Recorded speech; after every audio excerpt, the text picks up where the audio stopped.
মেঘাচ্ছন্ন আকাশ, সাথে ঝিরিঝিরি বাতাস, চমৎকার একটা দিন। লিয়ার অরিন কৃষি অনুসন্ধানের গেট পার হয়ে ধীর পায়ে হেঁটে যাচ্ছে আর কথা বলছে। অরিনের পরনে ব্ল্যাক কালারের টপস আর জিন্স, চুলগুলো ঝুটি করে বাঁধা। ফর্সা গায়ে কালো রংটা বেশ ফুটে উঠেছে, দারুণ দেখাচ্ছে। অরিন এক হাতে চুলগুলো কাঁধের উপর দিয়ে সামনে রাখতে রাখতে বলে, উফ, গত কয়েকদিনের রেকর্ড তাপমাত্রার পরে আজকের মেঘাচ্ছন্ন আবহাওয়াটা খুব ভালো লাগছে। গত কয়েকদিনের রোদের তাপে আমার গায়ের রংটা নাকি তামাটে হয়ে গিয়েছে। এই কাঠফাটা রোদ্দুরের মধ্যে এত এত ক্লাসের প্রেশার, তার উপরে দুপুরে ঠিক মতো খাবার খাই না, সেই জন্য দিন দিন শুকিয়ে যাচ্ছি। সাথে গায়ের রংটাও তামাটে হয়ে যাচ্ছে। বাণীতে আমার আম্মু। এটুকু বলেই থামে অরিন। শব্দ করেই হাসে। লিয়া বিনিময়ে মৃদু হাসে। কিয়ৎক্ষণ পরে অরিন ফের কণ্ঠে চঞ্চলতা নিয়ে বলে, এই লিয়া, আমাকে ভালো করে দেখে বলতো, সত্যিই কি আমি দিন দিন রোগা পাতলা হয়ে যাচ্ছি? সাথে গায়ের রংটাও কি জামা কাপড়ের মতো ডিসকালার হয়ে যাচ্ছে? এরকম হলে তো মহা বিপদ। মিস্টার ফারহানকে ইমপ্রেস করব কি করে? এই টেনশনে আমি সারা রাত ঠিকঠাক ঘুমোতে পারিনি। এই মেয়ে কথায় কথায় ফারহানকে টানে, যা লিয়ার মোটেও ভালো লাগে না। যে কোনো টপিকস নিয়ে আলোচনার ক্ষেত্রে হুট করে তারা ক্রাশ ফারহানকে টেনে আনা যেন এর বাধ্যতামূলক কাজ। আর এই কাজ না করলে বড়সড় ক্ষমার অযোগ্য ভুল হয়ে যাবে, যা অরিনের কথাবার্তায় প্রকাশ পায়। লিয়া ফোঁস করে নিঃশ্বাস ফেলে, অরিনের দিকে যায়, চোখে মুখে অবাক হওয়ার অ্যাক্টিং করে। কৌশলে প্রশ্নটা এড়িয়ে গিয়ে বলে, আরে বাস, ব্ল্যাক কালারে তো তোকে হ্যাপি লাগছে। ধবধবে দুধে আলতা গায়ের রংটা আজ যেন বেশিই ফুটে উঠেছে। শুভ্র তুষারের মতো গায়ের রং, শুভ্র দন্তরাজি। উফ, আজ তোকে ভয়ঙ্কর শুভ্রপরী লাগছে। মিস্টার ফারহান কেন, যে কেউ তোর উপর ফিদা হতে বাধ্য। অরিন একটু লজ্জা পেল, লাজুক হাসে, খুশিতে গদগদ হলো। একটু সময় নিয়ে অরিন ফের বলে, যে কেউ ফিদা না হলেও আমার চলবে। আমার জন্য প্রে কর, মিস্টার ফারহান যেন ফিদা হয়। তুই খুব মিষ্টি দেখতে। আমি প্রে করছি তুই যেন ফারহান স্যারের থেকেও বেটার কাউকে লাইফ পার্টনার হিসেবে পাস। হ্যাপি? অরিন চোখ ছোট্ট করে চাইল, মুখটা ফ্যাকাশে করলো। লিয়ার কথা অরিনের মনোভূত হয়নি। অরিন ঠোঁট উল্টে বলে, কি হবে ওনার থেকে বেটার কাউকে দিয়ে, যখন আমার স্বপ্নে উনি, আমার মাথা ভর্তি ওনার চিন্তা, মস্তিষ্কের নিউরনে নিউরনে ওনার অবাধে পদচারণ। সেখানে বেটার কাউকে আমার চাই না। তুই তোর এই দোয়া তাড়াতাড়ি উঠিয়ে নে, আবার নতুন করে আমার জন্য প্রে কর। অরিনের ছেলে মানুষের কথা শুনে লিয়ার ঠোঁট টিপে হাসে, বলে, আচ্ছা, আমার ভুল হয়েছে, আর এরকম বলবো না। আমি আমার প্রে তুলে নিলাম। এবার মন প্রাণ খুলে নতুন করে প্রে করছি তোর লাইফের ব্যক্তিগত পুরুষটা যেন ফারহান স্যারই হয়। আরও দোয়া করি তুই ফারহান স্যারের শত সন্তানের জননী হ। এটা অবশ্য ইন ফিউচারের জন্য। অরিন লাজুক হেসে লিয়াকে থ্যাঙ্কস জানায়। প্রফুল্ল চিত্তে বলে, থ্যাংক ইউ জানো, এই জন্য তোকে এত ভালো লাগে। তোর দোয়াটা একদম দিলে গিয়ে লাগছে। আহ, কি শান্তি শান্তি লাগছে। এক হাত বুকে রেখে অভিনয়ের সুরে অরিন বলে, আর খিলখিলিয়ে হেসে ওঠে। কোনো রকমে হাসিটা থামিয়ে ফের কণ্ঠে চঞ্চলতা নিয়ে বলে, এই লিয়া, আমার যদি বড় ভাই থাকতো না, তোকে ঠিক ভাবি বানাতাম। আমি তো বাসায় আম্মুর কাছে তোর এত এত গল্প করি আর বলি, ইস, আমার সদ্য কলেজ পড়ুয়া ভাইটা আর যদি 2 বছরের বড় হতো না, তাহলে তোকে ভাবি বানাতাম। সেম এজ বা 2, 4, 6 মাসের ছোট হলেও সমস্যা ছিল না। তবে আমি ভেবেছি, আমার নিজের ভাইয়ের বউ বানাতে পারলাম না, তাতে কি হয়েছে? আমার কাজিনের তো আর অভাব নেই। তোর সাথে যাতে যাই, এইরকম একটা কাজিনের সাথে তোর বিয়ের ঘটকালি করব ভেবেছি। কেমন আইডিয়া? অরিন ঝকঝকে 32টা দাঁত বের করে হেসে উত্তরে আশায় আছে। টেপ রেকর্ডার একটা, উফ, এক নাগারে গড়গড় করে বকবক করেই চলেছে যেন। লিয়া মনে মনে এসব ভেবে মাথা ঝাড়ে। লিয়া কোনো প্রকারের হেয়ালি ছাড়াই স্পষ্ট করে বলে, আইডিয়া মন্দ নয়, এক কথায় বললে আইডিয়াটা দুর্দান্ত। তবে এসব আকাশ কুসুম স্বপ্ন বাদ দে, কজ এইসব সম্ভব নয়।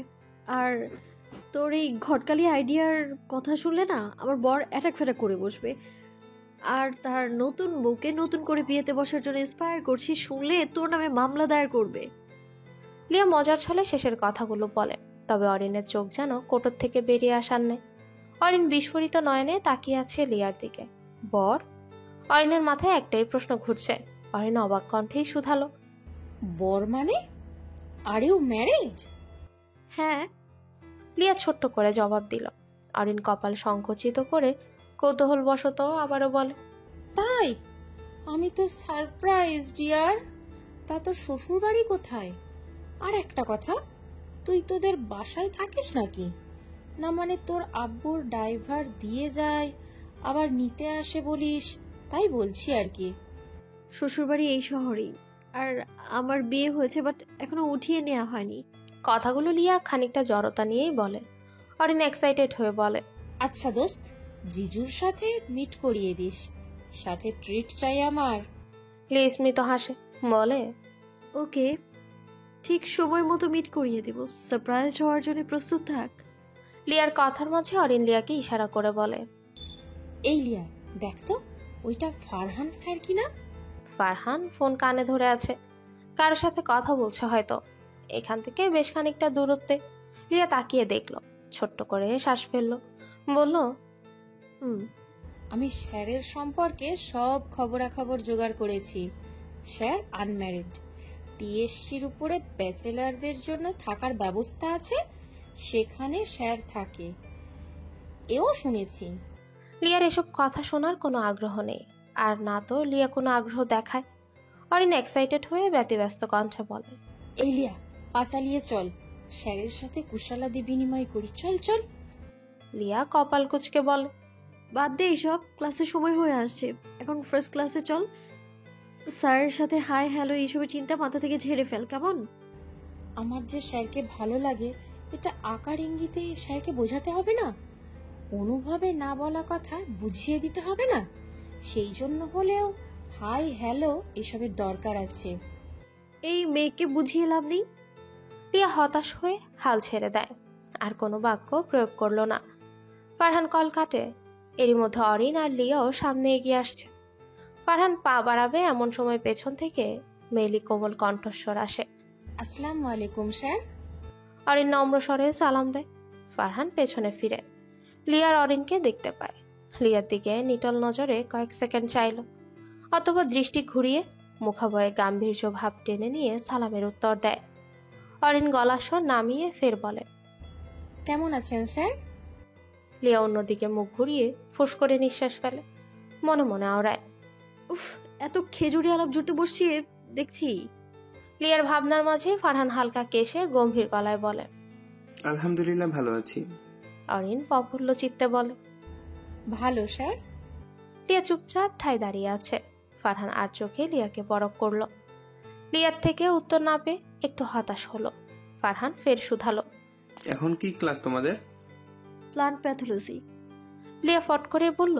লিয়া এখান থেকে প্রস্থান করার জন্য মনে মনে হাঁসফাঁস করছে। জারিফ টানা পায়ে হেঁটে করিডোর দিয়ে যাচ্ছিল। এমন সময় খানিকটা দূরত্বে লিয়াকে একটা মেয়ের সাথে দাঁড়িয়ে থাকতে দেখতে পায়। সামনে দাঁড়ানো ফারহানকে দেখে কপাল সংকুচিত হয়। ফারহানকে চেনে সয়েল সায়েন্সের নিউ টিচার হিসেবে, তবে এখনো কথা হয়নি। জারিফের মনে প্রথমে বিষয়টা নিয়ে কিছু প্রশ্ন জাগে, পরক্ষণে মনে হয় টিচার হয় তাই কথা বলতেই পারে, অস্বাভাবিক কিছু নয়। তারপরেও মনের কোণে কোথাও একটা জেলাসি ফিল হতে থাকে। চোখের দুইটা একদিকে চুম্বুকের মতোই টানছে, মনে এলোমেলো ভাবনারা ভর করছে। একটা ইয়াং টিচারের সাথে লিয়াকে কথা বলতে দেখে জারিফ জেলাস হতে থাকে, সাথে রাগের সৃষ্টি হচ্ছে। অরিন আবারও আলাপ জুড়ে দেয়, স্যার আপনার দেশের বাড়ি কোথায়? হেন তেনা কথা শুরু করে দেয়। ফারহানও কোনো প্রকারের বিরক্তি প্রকাশ না করে বেশ স্বাভাবিকভাবেই কথা বলছে। এদিকে অরিন যেমন আলাপ জুড়ে বেশ প্রফুল্ল চিত্তে আছে, ঠিক ফারহানের চোখে মুখেও কোনো তাড়া নেই, রিল্যাক্স মুডে কথা বলছে। মাঝখানে লিয়া চিপায় পড়েছে, স্যারের সামনে কিছু বলতেও পারছে না, আবার পাশ কাটিয়ে চলেও যেতে পারছে না। লিয়া নিশ্চুপ দাঁড়িয়ে আছে। এমন সময় হঠাৎ করে বাতাসে করা পারফিউমের পরিচিত সুঘ্রাণ নাকে বাড়ি খায় লিয়ার। লিয়া ঘাটটা ঘোরাতেই ডান সাইডে জারিফকে দেখতে পায়। জারিফ হাঁটার গতি স্লো করে লিয়ার দিকে চাইল। দুজনেরই চোখাচোখি হয়। লিয়া অপ্রস্তুত হয়, চোখের পলক ঝাপটায়। লিয়ার ঠোঁটের কোণে হাসির রেখা নিয়ে জারিফের দিকে চেয়ে রয়। লিয়া ভাবছে জারিফ লিয়াকে কিছু বলবে, লিয়ার সাথে কথা বলবে, লিয়া নিজেও কথা বলার জন্য ঠোঁট প্রসারিত করবে। এমন সময় লিয়ারই সেই ভাবনা ব্রহ্মপুত্র নদের সমস্ত পানি ঢেলে লিয়ার সেসব ভাবনাকে পানির স্রোতে ভাসিয়ে দিয়ে জারিফ হন্তদন্ত পায়ে চলে যায়। লিয়ার রাগ হতে থাকে, জারিফ ইগনোর করে চলে গেল। এটা ভাবতেই লিয়ার সারা শরীর রাগে গজগজ করতে থাকে, সাথে মুখটাও মলিন হয়ে আসে। লিয়া রাগে ফুঁসছে আর ভাবছে, এখানে স্যারের সামনে আমার সাথে কথা বলতে ওনার সম্মানে লাগতো নাকি, নাকি আমাকে বউ হিসেবে পরিচয় দিতে ওনার প্রেস্টিজে লাগছিল? লিয়ার ভাবনার সুতো ছেড়ে ফারহানের কথায়। ফারহান হঠাৎ লিয়াকে বলে, এনাবুল জান্নাত খান লিয়া। লিয়া চৌকিতে মাথাটা কিঞ্চিত তোলে, বিস্মিত চাহনিতেই চাইল। বেশ অবাকও হলো, সেদিন একবার নাম শুনে পুরো নামটা মনে রেখেছে। এটা ভেবে লিয়ার বিস্ময়ের পারদ বাড়তে লাগে। লিয়া নম্র স্বরে বলে, জি স্যার। ফারহান স্ট্রেট দাঁড়িয়ে নির্বিকার ভঙ্গিতে বলে, তোমাকে অ্যাবসেন্ট মাইন্ড দেখাচ্ছে, এনি প্রবলেম? ফারহান লিয়াকে নোটিশ করে। লিয়া কিছু নিয়ে ভাবছে হয়তো। লিয়াকে বিরস মুখাভয়ে দেখে হঠাৎ করে প্রশ্নটা করে বসে ফারহান। লিয়া মৃদু স্বরেই বলে, না স্যার, ঠিক আছি। Okay fine. আচ্ছা, তোমাদের কখনো কোনো প্রবলেম হলে আমাকে বলো। আমার সাবজেক্ট নিয়ে কোনো সমস্যা হলে নির্দ্বিধায় আমাকে বলতে পারো, আমি যথাসাধ্য হেল্প করার চেষ্টা করব। অরিন উৎফুল্ল হয়ে বলে ওঠে, থ্যাংক ইউ স্যার। কোনো টপিক বুঝতে প্রবলেম হলে দরকার পড়লে আপনার চেম্বারে গিয়ে বুঝে আসবো। ফারহান খানিকটা অপ্রস্তুত হয়। লিয়া ড্যাব ড্যাব করে অরিনের দিকে চাইল। লিয়া জোর করে মুখাভয়ে হাসির রেখা ফুটিয়ে দ্রুত বলে, এখন আসি স্যার, ক্লাসের টাইম হয়ে আসছে। ফারহান এক শব্দে বলল, শিওর? লিয়া অরিনের এক হাত ধরে হালকা টান দিয়ে বড় কদমে এগোতে থাকে। অরিন লিয়ার সাথে পা মিলিয়ে হাঁটতে থাকে। 9টা বাজতেই জারিফ ফার্স্ট ইয়ারের ক্লাস নিতে ঢোকে। ক্লাসে গিয়ে জারিফ সারা রুমে দৃষ্টি বুলায়। কাঙ্ক্ষিত ফেসটা দেখতে না পেয়ে কপালের রগগুলো ফুলে ওঠে। লিয়া এখনো ক্লাসে আসেনি, এখনো বাইরে দাঁড়িয়ে দাঁড়িয়ে নিশ্চয়ই ওই ইয়াং টিচারের সাথে গল্প করছে। এটা ভাবতেই জারিফের রাগ তরতর করে বাড়তে থাকে। জারিফ তত্ত্ব নিঃশ্বাস ফেলে। ক্লাসে পূর্ণ মনোযোগ দেওয়ার চেষ্টা করে। কতটুকু মনোযোগ দিতে পেরেছে জারিফ তার নিজেও জানে না, তবে পড়ার টপিকস নিয়ে আলোচনা করতেই থাকে। লিয়ার অরিন ক্লাসরুমের দরজার সামনে দাঁড়ায়। ক্লাসে আসতে গিয়ে অরিন আবারও ওয়াশরুমে যায়, এই জন্যই দেরি হয়ে যায়। ভেতরে স্যার থাকায় কার্টিসি মেনটেন করতে দুজনে দরজার সামনে দাঁড়িয়ে পড়ে। লিয়া জারিফের উপর অভিমান জমেছে, তাই নিজে চুপ থেকে অরিনকে বলতে বলে। অরিন মৃদু আওয়াজে বলে, স্যার আসতে পারি? জারিফ ঘাড় ঘুরিয়ে তাকায়, লিয়ার দিকে প্রশ্ন দৃষ্টি দিল, অতঃপর গম্ভীর কণ্ঠে বলল, কয়টা বাজে? অরিন অপ্রস্তুত হাসে। লিয়া মাথা তুলে জারিফের দিকে চাইল। লিয়া জারিফের এহেন প্রশ্নে হতভম্ব হয়। লিয়া জারিফের এরূপ প্রশ্ন কল্পনাও করেনি। লিয়া ভেবেছিল জারিফ এক শব্দে ইয়েস বলবে, ভেতরে আসতে বলবে।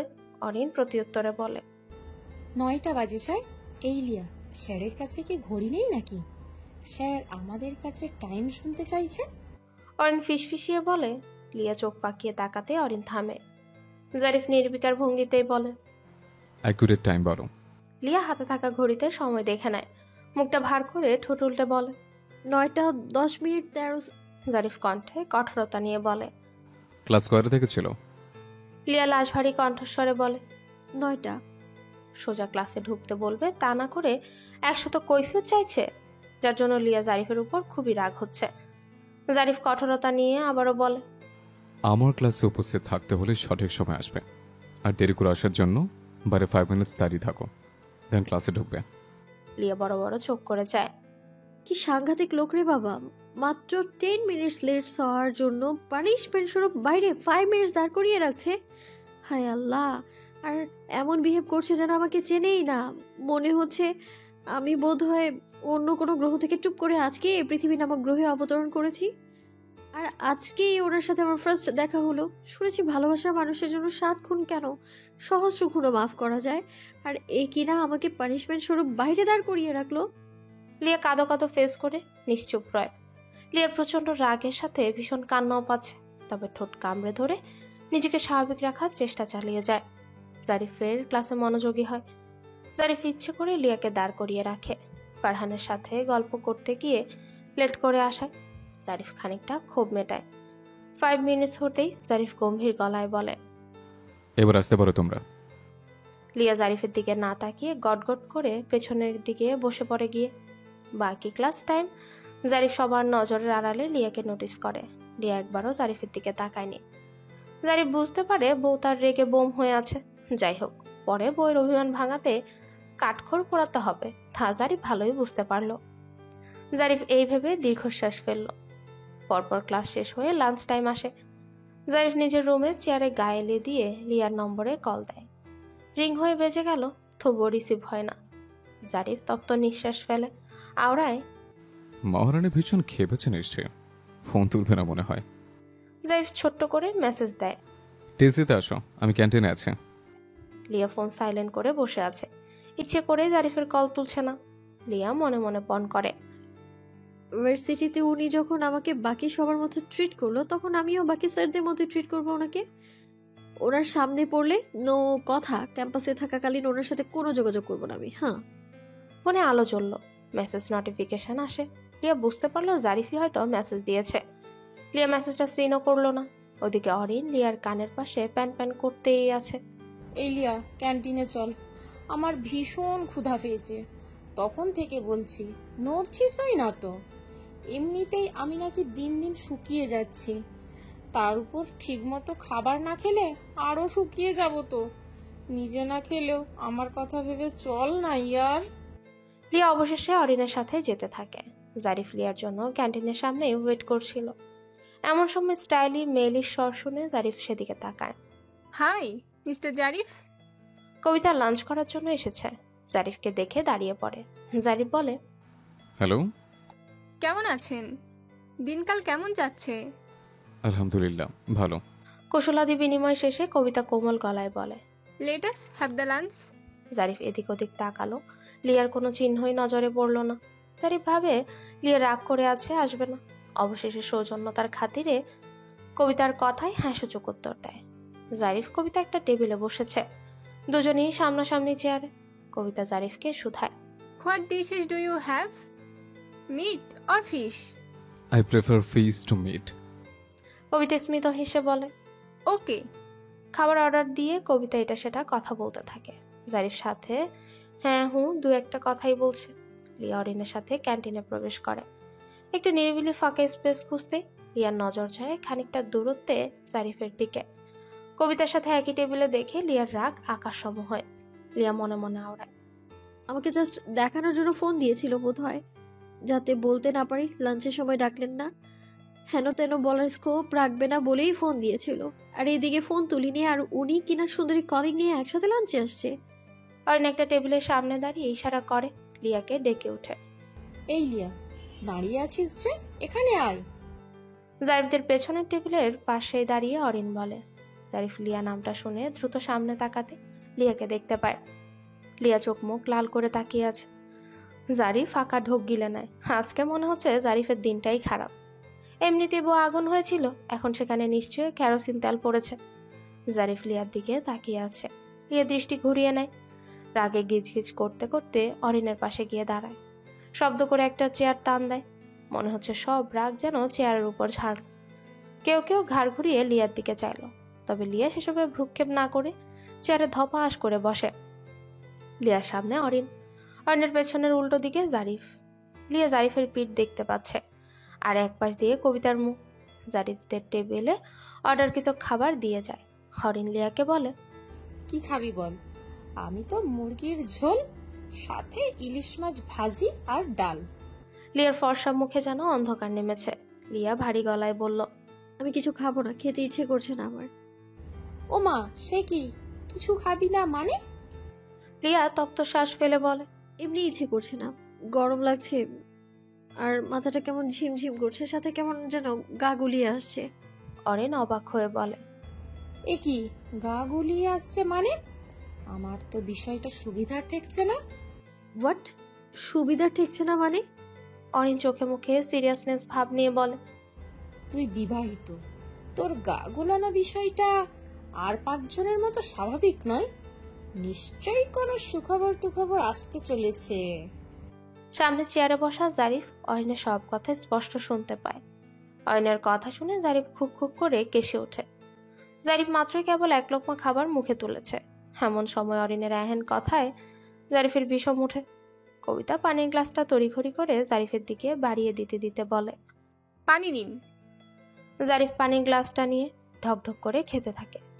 কবিতা উদ্বিগ্ন হয়ে ফের বলে, মিস্টার জারিফ, আপনি ঠিক আছেন? জারিফ হালকা কাশে, মনে মনে ওড়ায়, কিছুই করলাম না, আর এখানে সোজা সুখবরের কথা বলে ফেললো। অতঃপর গলা ঝেড়ে নিয়ে বলে, ঠিক আছে, প্রবলেম নেই। কবিতার উদ্বিগ্ন হয়ে পানির গ্লাস এগিয়ে দেওয়া। এসব দেখে লিয়ার মুখটা আগ্নেয়গিরির লাভার ন্যায় হয়। লিয়ার সামনে কাচের গ্লাসটা শক্ত করে চেপে ধরে। অরিন ফের শুধায়, কয়দিন হলো মিস গিয়েছে, টেস্ট করেছিস? লিয়া এবার অরিনের উপর বিরক্ত হলো, দাঁতে দাঁত চেপে বলল, তখন থেকে কি সব বলে যাচ্ছিস? কিসের সুখবর? তোকে বললাম তো আমি শ্বশুর বাড়িতে থাকি না, এখন আমাকে উঠিয়ে নেওয়া হয়নি। উঠিয়ে নেয়নি তাতে কি হয়েছে? বিয়ে তো হয়েছে। আমাদের পাশের বিল্ডিং এর এক আন্টির মেয়ের আকত করে রেখে গেছিল। যখন উঠিয়ে নেয় সেই সময় 7 মাসের একটা বেবি পেন্ডিং এ ছিল। তোর ক্ষেত্রেও বোধহয় এরকম কিছুই হবে। লিয়া ফের কর্কশ গলায় বলে, তোকে কি করে বোঝাই বলতো? আমার ক্ষেত্রে এরকম হওয়া ইম্পসিবল। হোয়াই? অরিনের আবার একই প্রশ্নে লিয়া দীর্ঘশ্বাস ছেড়ে দাঁত কিরমির করে বলে ফেলল, কজ আমাদের মধ্যে সুখবর আসার মতো তেমন কিছুই এখনো হয়নি। অরিন মৃদু হাসে, বলে, বিয়ে হয়েছে অথচ এও আমাকে বিশ্বাস করতে হবে? এ কিনা ভার্জিন। যদি তোর কথা সত্যি হয়ে থাকে তবে বলবো তোর বড় সমস্যা আছে। শুভাকাঙ্ক্ষী হিসাবে বলছি, জলদি ডক্টর দেখাতে বল। এই যে রাস্তার পাশে দেওয়ালে দেওয়ালে টাঙানো থাকে কলিকাতা হার্বাল, এক ফাইলই যথেষ্ট। এসবের সাথে যোগাযোগ করতে বল। যে কোনো অসুখই পুষে রাখতে নেই, আর লজ্জা না পেয়ে চিকিৎসা নিতে বল। আমার ধারণা তোর বরের এরকম কোনো প্রবলেম আছে। এক নাগারে গড়গড় করে বলে অরিন থামে। ওদিকে জারিফের কাছতে কাছতে নাজেহাল অবস্থা, আর কবিতা উদ্বিগ্ন হয়ে গ্লাসের পানি অফার করছে। লিয়া এসব দেখে বিরক্ত হয়ে জারিফকে শুনিয়ে ঠোঁটে ঠোঁট চেপে প্রতি উত্তরে বলে, হতে পারে। একটু থেমে লিয়া রাগান্বিত স্বরে বলে, অরিন এখন চুপচাপ মুখে কুলু পেটে খাবার খাতো, আর একটা কথা বলে কিন্তু আমি উঠে চলে যাব। জারিফ আর খাবার খায় না। একবার খাবার মুখে তুলেই নাজেহাল অবস্থা, মনে মনে ওড়ায়, কি ভয়ঙ্কর একটা ফ্রেন্ড জুটিয়েছে লিয়া, মুখে কোনো লাগাম নেই। এটা একটা মেয়ে নাকি অন্য কিছু? অরিনের ঠিক পেছনে জারিফ চেয়ার হয়, সব কথা স্পষ্ট শুনতে পায়। আর জারিফের ধ্যান লিয়ার দিকে থাকায় আরো ইজি হয়। বিল পে করার সময় জারিফ কবিতা দুজনেই যায়। জারিফ পকেটে হাত দিয়ে যে ওয়ালেটটা বের করবে, এমন সময় অন্য হাতে থাকা ফোনে শব্দ করে মেসেজ আসে। জারিফ আগেই মেসেজটা চেক করে, যেখানে লেখা, বিলটা নিশ্চয়ই আপনি দিবেন, খুব তো পরনারীর প্রতি সহৃদয় হয়েছেন আপনি। জারিফ শুকনো ঢোক গিলে পেছন ফিরে লিয়ার দিকে চায়। মহা মুশকিলে জারিফ পড়ছে। এখন ভদ্রতার খাতিরে বিল দেওয়াটা জারিফ প্রয়োজনীয় মনে করছে। ওদিকে লিয়ার মেসেজ, কোনটা উপেক্ষা করবে জারিফ ভেবে পাচ্ছে না। এর মধ্যে কবিতা পার্স খুলে বিল দিতে যাবে, সেই মুহূর্তে জারিফ আমতামতা করে বলে, মিস কবিতা, আপনি রাখুন, আমি দিচ্ছি, কেমন? কবিতা স্মিত হেসে বলে, ব্যাপার না, আমি দিচ্ছি। লিয়ার অগ্নিদৃষ্টি দু চোখে ভেসে আসতেই জারিফ আর জোর করে না। দুপুরের পরের ক্লাসগুলোও শেষ করে লিয়া বাসায় ফেরে। পরন্ত বিকেল। রাজিয়া সুলতানা রুমেই ছিলেন। কলিং বেলের শব্দ হয়, দরজা খুলে দেন। দরজায় খুলেই জারিফকে দেখতে পান। জারিফ সালাম দিয়ে কুশলাদি বিনিময় করে। রাজিয়া সুলতানা জারিফকে ড্রয়িং রুমে বসতে দেয়। লিয়াকে ডেকে দেওয়ার কথা বলবে, সেই মুহূর্তে জারিফ ইতস্তত গলায় বলে, আসলে আন্টি, লিয়া বলছিল ওর নাকি একটা চ্যাপ্টার নিয়ে প্রবলেম হচ্ছে। এখন ফ্রি ছিলাম, তাই ভাবলাম বুঝিয়ে দিয়ে আসে। রাজিয়া সুলতানা অমায়িক হেসে বলে, আচ্ছা বাবা, লিয়া রুমে আছে, তুমি যাও, আমি নাস্তা রেডি করছি।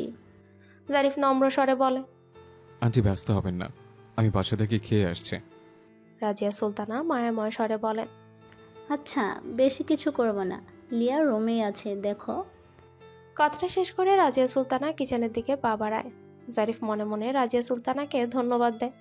শাশুড়িকে মিথ্যে বলার জন্য মনে মনে লজ্জিতও হয়। তবে কি করার, হুটহাট শ্বশুর বাড়ি আসতেও তো কেমন যেন লজ্জা লাগে, তাই তো একটা অজুহাত দেওয়া। লিয়ার রুমের দরজাটা ভেরানো ছিল। জারিফ এক হাতে দরজা ঠেলে ভেতরে প্রবেশ করে, দরজাটা পুনরায় আগের মতো চাপিয়ে রাখে। ধীর পায়ে লিয়ার বেডের পাশে গিয়ে দাঁড়ায়। লিয়া এলোমেলো হয়ে শুয়ে ঘুম পাড়ছে, প্লাজোটা একটু উপরে উঠে আছে।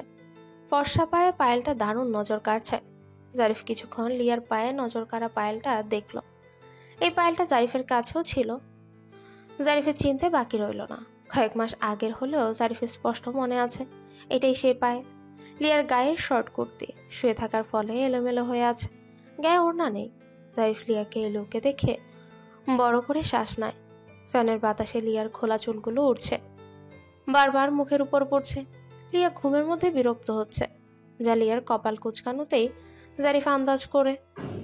জারিফ লিয়ার দিকে ঝুঁকে এক হাতে আলতো করে লিয়ার মুখের উপর থাকা চুলগুলো সরিয়ে দেয়।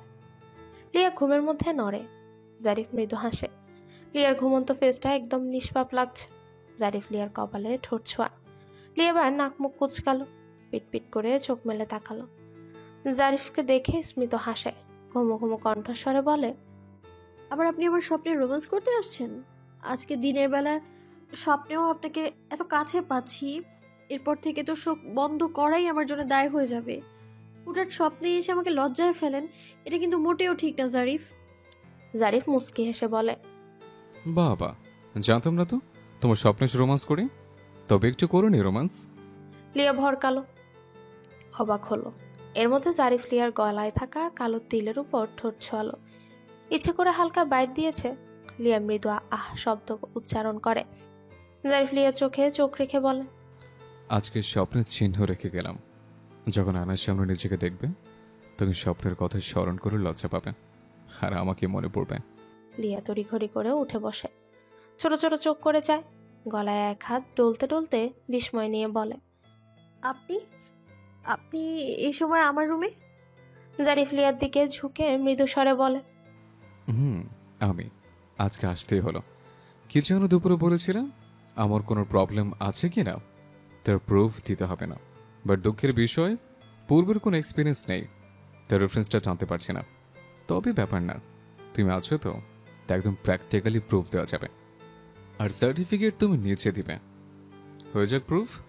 জারিফ বাঁকা হেসে ভ্রু নাচি শেষের কথাটা বলে। লিয়ার কান দিয়ে উষ্ণ ধোঁয়া বের হচ্ছে, এমন অনুভূতিই হয়। লিয়া লজ্জায় মুখ ঘুরিয়ে অন্যদিকে চাইল। জারিফের এহেন লাগামহীন কথায় লজ্জায় আড়ষ্টতায় লিয়া মূর্ছা যাওয়ার ন্যায় হয়। জারিফ এক হাত প্যান্টের পকেটে ঢুকিয়ে অন্য হাতে চুলগুলো ব্যাকব্রাশ করছে। লিয়ার দিকে শান্ত চাহনিতে চেয়ে ভ্রু নাচি ইশারা করে। লিয়া তৎক্ষণাৎ এলোমেলো দৃষ্টি ফেলে, প্রসঙ্গ এড়িয়ে যেতে বিছানা থেকে ব্যতিব্যস্ত হয়ে নামতে নামতে জড়তা নিয়ে বলে, আরে আপনি দাঁড়িয়ে আছেন কেন? বসুন, আমি ফ্রেশ হয়ে আসছি। লিয়া বেড ছেড়ে নেমে 2 কদম যেতে হাতে টান পড়ে। জারিফ লিয়ার হাত ধরে হাঁচকা টান দিয়ে নিজের কাছে টেনে নেয়। লিয়া মোচড়ামুচড়ি করতে করতে একবার দরজার দিকে চাইল। ফ্যানের বাতাসে লিয়ার কপালের উপর ছোট ছোট কিছু চুল এসে পড়ছে। জারিফ ঠোঁট গোল করে ফু দিয়ে চুলগুলো সরিয়ে দেয়। উফ, এই ছোট্ট কাজটা করতে জারিফের কি যে ভালো লাগে। লিয়ার মোচড়ামুচড়ি দেখে জারিফ শক্ত করে লিয়ার কোমর জড়িয়ে ধরে। জারিফের চোখে মুখে দুষ্টুমি ভর করছে। জারিফ লিয়ার লজ্জা পাওয়া ফেসটা দেখে এনজয় করছে।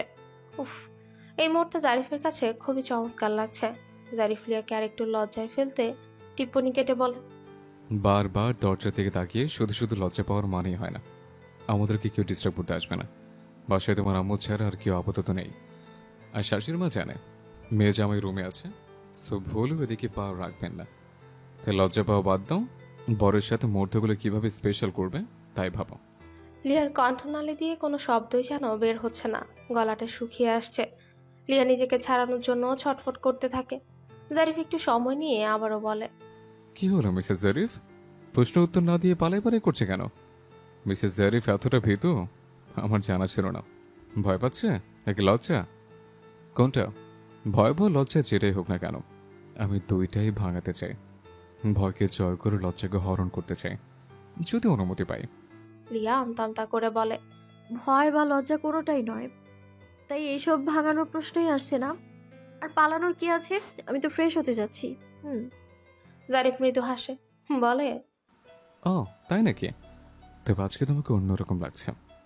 ঘুম ঘুম চোখ মুখে তোমাকে মারাত্মক সুন্দর লাগছিল, এখনো লাগছে। ওড়না ছাড়া তোমাকে একটু বেশি হট লাগে। গায়ে ওড়না নেই লিয়ার, এতক্ষণে খেয়াল হলো। সচরাচর রুমের মধ্যে একা থাকলে ওড়নাটা অবহেলায় বিছানার একপাশে চেয়ারে বা অন্য কোথাও পড়ে থাকে। এখনো অমনি বিছানার বালিশের পাশে আছে ওড়নাটা। লিয়ার ভীষণ লজ্জা হচ্ছে। লিয়া এক হাত দিয়ে পিঠের উপর থাকা চুলগুলো কাঁধের উপর দিয়ে সামনে রাখতে ব্যস্ত হয়ে পড়ে। জারিফ দুষ্টমির স্বরে বলে, তোমার এলোমেলো ঘুমন্ত অবস্থার ছবি আমি আমার ফোনের ক্যামেরায় বন্দি করেছি। উফ, আমার চোখে এখনো ভাসছে। বুকের ভেতর কেমন যেন মাতাল মাতাল বাতাস বইছে। কোনো নেশা না করে নেশা ধরে গিয়েছে। বুকের ভেতর ভয়ঙ্কর রকমের প্রেম পিপাসা পাচ্ছে। লিয়া দাঁত কিরমির করে বলে, রাখেন তো আপনার প্রেম প্রেম, আপনার দুষ্টু সত্তাকে কন্ট্রোল করুন, সাথে মুখটাকেও। সে দিন দিন খুবই লাগামহীন হয়ে যাচ্ছে। ছবিগুলোতে তোমাকে সত্যিই মারাত্মক। কথার মাঝে লিয়া এক হাত দিয়ে জারিফের মুখটা চেপে ধরে। লিয়া ফাঁকা ঢোক গিলে নেয়, কাঁদো কাঁদো কণ্ঠে বলে, আপনি এসব কখন করলেন? এটা কিন্তু মোটেই ঠিক নয়। একজনের ঘুমের সুযোগ নিয়ে আবার তার অনুমতি ব্যতীত এইসব কিছু, ছি ছি। এটা কিন্তু কোনো ভদ্র সভ্য লোকের কাজ নয়। তাই বলছি, দ্রুত ছবিগুলো ডিলিট করে দিন, অশুভতা বাদ দিন। জারিফ স্মিত হাসে। লিয়ার কপালের সাথে নিজের কপাল ঠেকিয়ে ঠান্ডা গলায় বলে, উই আর ম্যারিড লিয়া, এটা সিম্পল ব্যাপার। তাই অনুমতি নেওয়ার প্রয়োজন বোধ করিনি। আর বউয়ের মুখে নিঃসৃত অসভ্য শব্দটা শুনলে অন্যরকম ফিলিংস আসে, যা তোমাকে বলে বোঝানো যাবে না। লিয়া শান্ত হয়ে রয়। কিয়ৎকাল পরে প্রসঙ্গ এড়িয়ে গিয়ে বলে, ছাড়ুন, ফ্রেশ হয়ে আপনার জন্য নাস্তা নিয়ে আসি। কি খাবেন বলুন? চা আর কফি, কোনটা? কোনোটাই খেতে ইচ্ছে করছে না, কারণ তোমাকে ছাড়তে ইচ্ছে করছে না। তোমাকে পাশে পাওয়ার সময়টা খুবই কম হয় আমার জন্য। এটুকু সময় তোমার সঙ্গ নিয়ে আমি স্যাটিসফাইড নই। আরও বেশি সময় ধরে তোমাকে কাছে পেতে চাই। আমি আজকে বাড়িতে গিয়ে মায়ের সাথে কথা বলবো। এই শুক্রবারই বাবা মাকে তোমাদের বাসায় পাঠাবো। তুমি কি আমার ছোট্ট গরু করে নেওয়ার দিনক্ষণ ঠিক করতে? আমার শোকের নিরে তোমাকে খুব শীঘ্র নিতে চাই। আর ওয়েট করতে মোটে আমি রাজি নই। তোমাকে কাছে পাওয়ার আকাঙ্ক্ষা আমার দিন দিন তীব্রতর হচ্ছে। তোমাকে ছাড়া একদম ভালো লাগছে না। আর আমি ভেবেছি আমার বিয়েতে আমার কলিগদের ইনভাইট করব। তার মাধ্যমে সবাই জানবে তোমার আমার সম্পর্কের কথা। লিয়া বিনিময় স্মিত হাসে। জারিফের কণ্ঠে শীতলতা ঢেলে বলে, ভার্সিটিতে আজকে আমার উপর ভীষণ খেপেছিলে। পুরো ক্লাস টাইম তোমাকে নোটিস করেছে, একবারও আমার দিকে তাকালে না। রাগে গালটা কমলার মতো ফুলে রেখেছিলে। সেই মুহূর্তে তোমাকে দারুণ লাগছিল। তোমার টসটস গোলাপি দুই গাল রাগলে পরে আকর্ষণীয় লাগে। সেই সময় তো আমার ইচ্ছা করছিল টুপ করে তোমাকে খেয়ে ফেলতে। লিয়া বড় বড় চোখ করে জারিফের দিকে চায়। জারিফ লিয়ার ফর্সা গালে চুমু খায়। লিয়া কপাল কুচকায়। জারিফ লিয়ার নাকে নাক ঘষে ফের বলে, লাঞ্চের টাইম আমার উপরে সমস্ত রাগ তো নিরীহ চেয়ারটার উপর ছাড়লে। আমি তো ভাবলাম নে, চেয়ারটা বোধহয় শেষ, এবার জরিমানাটা আমাকেই দিতে হবে। জারিফ মজার ছলে শেষের কথাটা বলে। লিয়া তাড়া করে বলে, বউয়ের জন্য না হয় জরিমানা দিতেন, সমস্যা কোথায়? অন্য নারীকে নিয়ে লাঞ্চ করতে পারেন, বিল দিতে পারেন, আর বউয়ের জন্য এতটুকু তো কিছুই মনে হওয়ার কথা নয়। বউয়ের জন্য তো দরকার পড়লে হৃৎপিণ্ডটাও দিয়ে দিতে পারি। সেখানে এটা তো তুরি বাঁচানোর মতো বিষয় না। আছে লিয়া, যাকে এসব কথা বাদ দাও। এবার বলো, আমার উপর আর রেগে নেই তো? লিয়া জারিফের শার্টের কলারে হাত রাখে, ঠিক করতে করতে বলে, কেউ যখন বাসায় আসে, কারো কাছে আসে, তারপরেও রাগ করে থাকাটা ঠিক হবে না। কারণ আপনি যেহেতু আসছেন, আপনার সম্পূর্ণটা নিয়েই এসেছেন। অর্ধেক মন রেখে আর অর্ধেক মন নিয়ে এরকম তো নয়। আপনি আপনার সম্পূর্ণ মনটা নিয়েই আমার কাছে এসেছেন। এরপরেও যদি আমি রেগে থাকি, তাহলে নিজেকেই আমার রং মনে হবে। এটা অবশ্য অনলি আমার থিওরি, অন্যদের কথা আমি জানি না। বাহ, দারুণ ইউনিক থিওরি তোমার, তবে চমৎকার। আমি অ্যাপ্রিসিয়েট করছি তোমাকে এবং তোমার থিওরিকে। লিয়া জারিফের বুকের উপর মাথাটা রাখলো, কোমল গলায় বলে, আর আমি আপনাকে চিনি তো, তাই শুধু শুধু ভুল বুঝে রাগ করে থাকা বড্ড বোকামি হবে। তবে কোনো মেয়ে তার ব্যক্তিগত পুরুষকে অন্য মেয়ের সাথে সহ্য করতে পারে না। আমিও তাদের ব্যতিক্রম নই। ঠিক আমিও পারি না, আর কখনো পারবও না। এমনিতেই সকাল থেকেই আপনার উপর অভিমান জমেছিল আমার। তারপরে আপনাকে কবিতা ম্যামের সাথে দেখে ভীষণ রাগ হয়েছিল। জারিফ লিয়া চুলের মধ্যে এক হাত বুলিয়ে বলে, এখনো কি রাগটা আছে ম্যাম? লিয়া নিঃশব্দে হাসে। লিয়া একটু তেড়া করে বলে, আহা, তবে এরকম বুঝি রোজ রোজ কবিতা ম্যামের সাথে লাঞ্চ করেন? আরে না, আজকেই ফার্স্ট। কথাটা বলতে বলতে জারিফ লিয়ার মাথাটা কাঁধ থেকে তুলে লিয়ার কাঁধের উপর দিয়ে দুহাত রাখে। সুগভীর শান্ত নজর জোড়া লিয়ার মায়াবী চোখে রেখেই বলে, তোমাকে তো লাঞ্চে কল দিলাম, আবার মেসেজ দিলাম, তুমি তো আসলে না। আর কবিতার সাথে আজ হঠাৎ টাইমিংটা হয়ে গিয়েছে, এতটুকুই। আমি আন্দাজ করেছিলাম তুমি টেনে অভিমান করে থাকবে, আর আমার আন্দাজটা সঠিকই হলো। আমি তো তোমাকে চিনি, ভালো করে না ভেবে তুমি রিয়াক্ট করবে, নিচে কষ্ট পাবে আর আমাকে কষ্ট দিবে। তুমি ফোন রিসিভ করছিলে না, তখন নিচে এলোমেলো লাগছিল, মনে হচ্ছিল তখনই ছুটে আসে। অবশেষে মিথ্যে অজুহাত দিয়ে বইয়ের অভিমান ভাঙাতে আসলাম।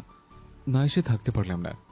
শাশুড়ি মাকে বলেছে তার মেয়েকে পড়াতে আসছে, এখন যদি কেউ দেখে তবে বলবে কেমন পড়া বোঝাচ্ছে।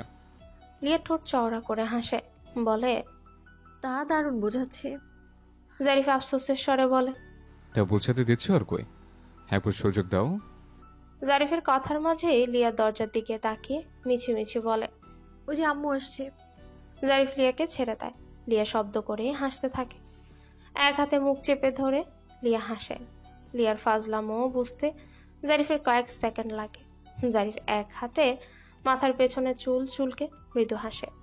জারিফকে কিছু বলার সুযোগ না দিয়ে লিয়া হাসতে হাসতে ওয়াশরুমে যায় ফ্রেশ হতে। লিয়া বুঝতে পেরেছিল জারিফ লাগামহীন কথাবার্তা বলবে। জারিফকে থামিয়ে দিতে দুষ্টু বুদ্ধি করে। লিয়া চোখে মুখে পানির ছিটা দিয়ে বের হয়। আর জারিফকে রুমের কোথাও দেখতে পায় না। ওড়নাটা গায়ে জড়িয়ে ব্যালকনির দরজার সামনে দাঁড়াতে একটু দূরে জারিফকে দেখতে পায়। লিয়া বলল, শুনুন। বলো। জারিফ অন্যদিকে হয়ে ছোট্ট করে বলে। লিয়া মৃদু স্বরে বলে, চা না কফি কিছুই তো বললেন না। বিকেলে ঘুম থেকে জেগে কফি খাওয়া আমার অভ্যাস। তবে শুধু অভ্যাস না বলে পছন্দই বলতে পারেন। তাই বলছি আমার পছন্দের কফি আপনার জন্য আনলাম। জারিফ ঘাড় ঘুরিয়ে মৃদু হেসে বলে, ওকে ম্যাম, তবে তাড়াতাড়ি করো, সন্ধ্যা আসছে, বাসায় যাব। লিয়া বিনিময়ে মৃদু হাসে। অতঃপর লিয়া কিচেনে যায়। কিচেনে গিয়ে রাজিয়া সুলতানাকে দেখতে পায় পেঁয়াজ কুচি করছেন। লিয়া একবার বেসিনের দিকে তাকিয়ে ফের মায়ের দিকে চাইল। রাজিয়া সুলতানা দিয়াকে দেখে বলেন, লিয়া, জারিফকে নাস্তা দিয়ে আয়, ফ্রিজ থেকে পায়েস বের করে রেখেছি দেখ। আর আপাতত এখন মোগলাই বানিয়েছি, একটু সাজিয়ে নে কেমন। রাজিয়া সুলতানা ছুরি দিয়ে পেঁয়াজগুলো সুন্দর করে কুচি কুচি করছে। পাশে দাঁড়ানো লিয়ার চোখে একটু ঝাল লাগে। লিয়া এক হাত চোখ ডলতে ডলতে বলে, ও আম্মু এত সব কি করছো বলো তো? এই যে দেখছি গোশ মাছ বের করে রেখেছো, এসব কি এখন রান্না করবে নাকি? রান্না না করলে এমনি এমনি বের করে রেখেছে নাকি? অদ্ভুত প্রশ্ন আমার মেয়ের। কথাটা বলে রাজিয়া সুলতানা স্মিত হাসে। লিয়া ঠোঁট উল্টে বল, যার জন্য রান্না করছো সে তো মনে হয় না ডিনার অবধি থাকবে। তোমার জামাই তাড়া দিচ্ছে, এই তো আমাকে বললো সন্ধ্যার আগেই চলে যাবে। তাই বলছি বাদ দাও, এত কিছু এখন করার দরকার নেই। তোমার জামাই ডিনার পর্যন্ত থাকবে না, আমি শিওর। রাজিয়া সুলতানা মেয়ের দিকে কপাল কুঁচকে তাকায়, গম্ভীর কণ্ঠে বলে, তুই বলেছিস ডিনার করার কথা? লিয়া তরির দুদিকে মাথা ঘুরিয়ে না সূচক উত্তর দেয়। রাজিয়া সুলতানা দীর্ঘশ্বাস ফেললেন, বললেন, জারিফ যখন তাড়া দিল তখন তো সৌজন্যমূলকও বলতে পারতি। সব কিছু কি তোকে বলে বলে দিতে হবে নাকি? অদ্ভুত। যা নাস্তা দে আর ডিনার করে যেতে বল, না করলে আমার কথা বলবি। লিয়া কফি বানাতে লাগে। ঘাড় নাড়িয়ে ঠোঁট উল্টে বলে, ঠিক আছে। লিয়া নাস্তার ট্রে হাতে রুমে আসে।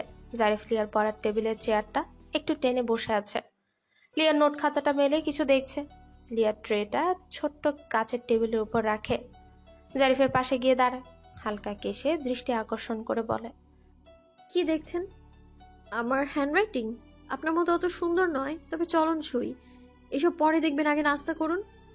জারিফ ঘাড় ফেরায়। লিয়ার মুখশ্রীতে স্থির সুগভীর শান্ত চাহনিতে চেয়ে বলে, কি বলেছে চলনসই? তুমি ভুল বললে, জারিফের বউয়ের সবকিছুই বেস্ট।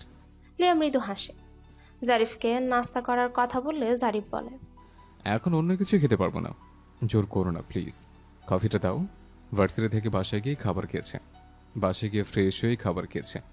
মাকে লাঞ্চ করার কথা বললে মা রোজকার মতো জোর করে খাবার খেতে দেয়। মায়ের কথা, বাইরে থেকে কি না কি খেয়েছে, তা এখন অল্প করে হলেও খেতে হবে। লিয়া মৃদু হেসে বলে, আর এদিকে আমার আম্মু তো কমন একটা কথা বলবে, তোর মুখ দেখেই বোঝা যাচ্ছে কেমন খেয়েছিস। তাই বেশি কথা বলা বাদ দিয়ে খেয়ে নে। মাঝে মাঝে খাবার মেখে এনে জোর করে খাইয়ে দেয়। লিয়া কফির মগটা জারিফের দিকে বাড়িয়ে দিতে দিতে বলে। অতঃপর ড্রেসিং টেবিলের সামনে থেকে টুলটা এনে বসে। জারিফ কফির মগে মুখ ডুবায়, কপাল কুঁচকে বলে, কফি তুমি বানিয়েছ? কেন, ভালো হয়নি বুঝি? আমি একবারও সেটা বলেছি? না, মানে হঠাৎ জিজ্ঞেস করলেন তাই ভাবলাম। আর আমি বানিয়েছি। জারিফ হাত দিয়ে দেখিয়ে বলে। একদম পারফেক্ট হয়েছে, দারুণ হয়েছে। লিয়া ভাবলো জারিফ একটু বেশি বলছে হয়তো, তবে লিয়া নিজেও জানে একেবারে বাজে হয় না কফি বানানোটা, মোটামুটি পর্যায়ে হয় আর কি। জারিফ খুশি করার জন্য একটু বাড়িয়ে বলছে হয়তো, তবে প্রিয়জনকে খুশি করার জন্য এমন বাড়িয়ে বলে প্রশংসা করতে খজনই বা পারে। লিয়ার কাছে বিষয়টা বেশ ভালোই লাগলো। অন্যরকম মুগ্ধতা খুঁজে পায় লিয়া জারিফের আচরণে, যা সত্যিই লিয়াকে ক্ষণে ক্ষণে মুগ্ধ করে। লিয়া হঠাৎ জারিফকে বলে, রাতে ডিনার করে যাবেন, আম্মু রান্না করছে। জারিফ ইতস্তত কণ্ঠে বলে, আজকে ডিনার না করলে হয় না? অন্যদিন করব, আজ বাইরে কাজ আছে একটু। লিয়া কাট কাট গলায় জবাব দেয়, চলবে না, আপনার শাশুড়ি মা অলরেডি রান্না শুরু করে দিয়েছে। এখন আপনি না খেয়ে চলে গেলে বিষয়টা কেমন হয়? তবে কাজের কথা যখন বলছেন সেই জন্য বলছি, 8টার আগেই যাবেন কেমন? জারিফ বলল, ওকে। সন্ধ্যার পর জারিফ ড্রয়িং রুমে বসে রাহাবারের সাথে কিছুক্ষণ গল্প করে। অতঃপর এনামুল খান বাসায় এসে ফ্রেশ হয়ে ড্রয়িং রুমে বসে। জারিফও ভদ্রতার সহিত নম্র কণ্ঠে কুশলাদি বিনিময় করে। বর্তমান রাজনৈতিক পরিস্থিতি নিয়ে এটা সেটা হোয়াইট টক বলতে থাকে কিছুক্ষণ। ডাইনিংয়ে খাবার রেডি করে লিয়া জারিফকে ডাকতে চায়। জারিফ সৌজন্যতার খাতিরে এনামুল খানকে উদ্দেশ্য করে বল, আঙ্কেল আপনিও চলুন। এনামুল খান অমায়িক হেসে বলেন, না বাবা, তুমি খেয়ে নাও, আমার মেডিসিন আছে, টাইম মেনটেন করে খাবার খেতে হয়। যাও, তুমি খেয়ে নাও। অবশেষে জারিফ ডাইনিংয়ে যায়। ডাইনিংয়ে গিয়ে চেয়ার টেনে বসতে বসতে জারিফ লিয়াকে বলে, এত আগেই খাবার খাওয়া? এরপরে একা একা বসে খেতে ভালো লাগছে না? রাবারকে ডেকে আনো, একসাথে খাবে। লিয়া কপাল কুচকায়। এর মধ্যে রাজিয়া সুলতানা আদুরি গলায় বলেন, জারিফ তুমি শুরু করো বাবা, আমি রাহবারকে ডেকে দিচ্ছি। আর এই লিয়া তুইও বস। লিয়া ভ্রুযুগল কুচকে আমতা আমতা করে বলে, আমি। এর মধ্যে জারিফ চোখ দিয়ে ইশারা করে। অবশেষে লিয়া থেমে যায়, একটা চেয়ার টেনে বসে পড়ে। জারিফ, লিয়া, রাহবার একসাথে খাবার খায়। খাবার শেষ করে জারিফ সবার থেকে বিদায় নেয়। লিয়া মেন দরজা অব্দি আসে। জারিফ দরজা পার হয়ে এক পা গিয়ে ফের পেছন ঘুরে দাঁড়ায়। লিয়া এক হাতে কাঠের ভারী দরজাটা ধরে আছে, উদ্দেশ্য জারিফ চোখের আড়াল হলেই লক করে ভেতরে যাবে। জারিফ লিয়ার দিকে একটু এগিয়ে এসে মোটা স্বরে বলে, তোমাকে সবকিছু বলে দিতে হবে নাকি? নিজ থেকে কিছু বলছো না, নাকি না বলছো অ্যাক্টিং করে থাকো? কোনটা? জারিফের এহেন কথায় লিয়া থতমত খায়, একটু চমকায়, অবাকও হয়। লিয়া সরু চাহনিতে চেয়ে প্রশ্ন করে, মানে কি বলতে চাইছেন? কিসের অ্যাক্টিং? জারিফ তপ্ত নিঃশ্বাস ফেলল, দাঁতে দাঁত চেপে বলে, বর বিদায় নিচ্ছে, কিভাবে বিদায় দিতে হয় জানো না? আদুর স্বরূপ 2-4টে চুমু দেবে, জড়িয়ে ধরে চোখের নোনা জলে আমার শার্ট ভিজিয়ে দেবে। তোমাকে কান্না করতে হবে না, তোমার চোখের পানি আবার আমার সহ্য হবে না, কিন্তু চুমুটা তো দিতেই পারো। লিয়া লাজুক হাসে, ঠোঁট কামড়ে ধরে বলে, ধ্যাৎ, আপনার শুধু আজে বাজে কথা। জারিফ হাতে থাকা ফোনের দিকে একবার তাকায়, অতবার লিয়ার দিকে তাকিয়ে বলে, দেরি হয়ে যাচ্ছে, তাড়াতাড়ি বিদায় হও। কথাটা বলে জারিফ লিয়ার দিকে গালটা বাড়িয়ে দেয়, এক আঙ্গুল গালে হাত ধরে ইশারা করে। লিয়া ফোঁস করে নিঃশ্বাস ফেলে। এই বান্দা আচ্ছা একটা পাবলিক, একদম নাছোড় বান্দা একটা। এসব কিছু মনে মনে আওড়ায় লিয়া। কিয়ৎকাল পরে মুখটা এগিয়ে নিয়ে জারিফের খোঁচা খোঁচা দাড়িওয়ালা গালে টুপ করে চুমু দেয়। তড়িৎ মুখটা নামিয়ে নিয়ে বলে, এবার হ্যাপি তো? লিয়ার কথা শেষ হতে না হতেই জারিফ লিয়ার ঠোঁটে ঠোঁট ডুবিয়ে দেয়। আচমকা ঘটনায় লিয়া অপ্রস্তুত হয়। মিনিট খানিক পর জারিফ লিয়ার ঠোঁট ছেড়ে দেয়, এক আঙ্গুল দিয়ে নিজের ঠোঁট মুছতে মুছতে বলে, কড়া মিষ্টি ছাড়া চলে? তুমি বলো। লিয়া বড় করে শ্বাস টেনে নেয়, মোটা সোটা চোখ করে জারিফের দিকে যায়। লিয়া কিছু বলার আগে জারিফ মুচকি হেসে বলে, টেক কেয়ার, আল্লাহ হাফেজ।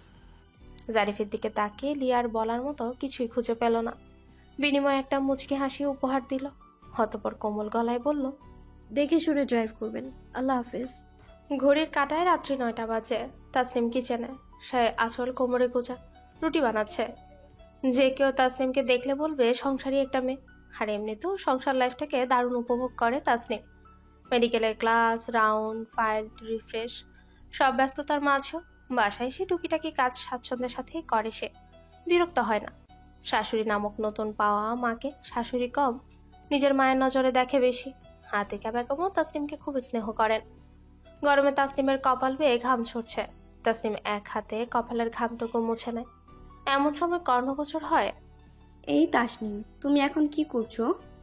আতিকা বেগম কথাটা বলতে বলতে কয়েক কদম এগিয়ে আসেন। রান্নার রুম থেকে খটখট আওয়াজ আসছিল। কিসের শব্দ হচ্ছে সেটাই দেখতে আসেন আতিকা বেগম। এখন তাসনিমকে এখানে দেখে একটু অবাকই হলেন। তাসনিম ঘাড় ঘুরিয়ে হাসি হাসি মুখশ্রী করে চাইল। আতিকা বেগম কপালে ভাঁজ ফেলে, ভারী গলায় বলে, এই গরমের মধ্যে তুমি কিচেনে এখন এসব করছো? দুপুরে রান্না করা খাবার তো আছেই। তাসনিম কোমল স্বরে বলে, আসলে আম্মু, আপনি তো রাতে রুটি খান। রোজ রুটি আপনি বা কাজের মেয়েটাই বানায়। আজকে আপনার হেডেক হচ্ছে শুনে ভাবলাম আমিই বানাই।